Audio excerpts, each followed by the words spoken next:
Chapter 1. A Beautiful Wife. Cannot remember how, when, or where I met.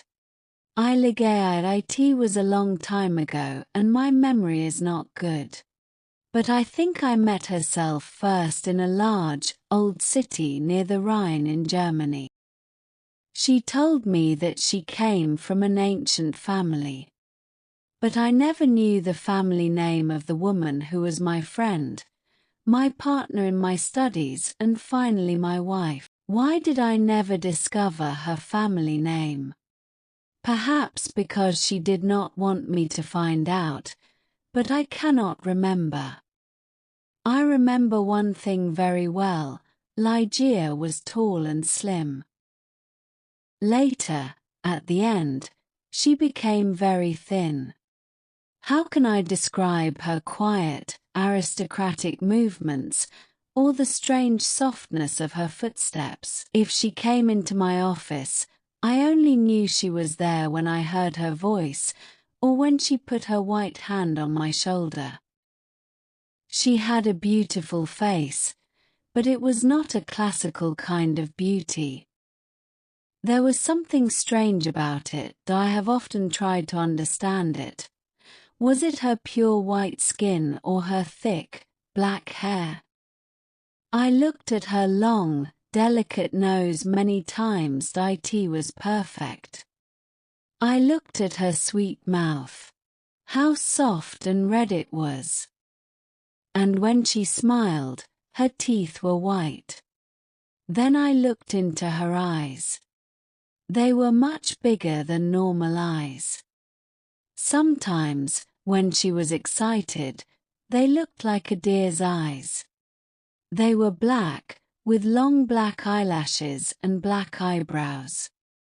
But as I looked into them, I realized that they had a strange expression. I thought about it for many hours, sometimes all night. What was the expression in those eyes? I wanted to know. Many times I thought I almost had the answer, but then it was gone. Ligeia was very determined. She was always calm and quiet, but her determination showed in her eyes. It shone like a terrible energy, and sometimes it frightened me. Ligeia was very clever. She was excellent at Latin and Greek, and she knew many other languages perfectly. She never made a mistake.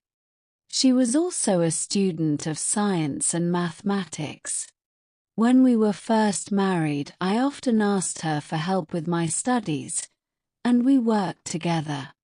But after she died, I was alone. Without her, I was like a child in the dark. When she first became ill, she did not come to help me as often as before. She lost weight and her skin became pale and transparent. When I saw that she was dying, I felt desperate. Ligeia resisted death with all her energy to live.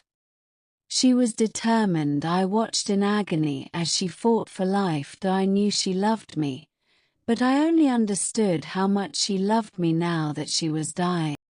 She held my hands and said that she was devoted to me.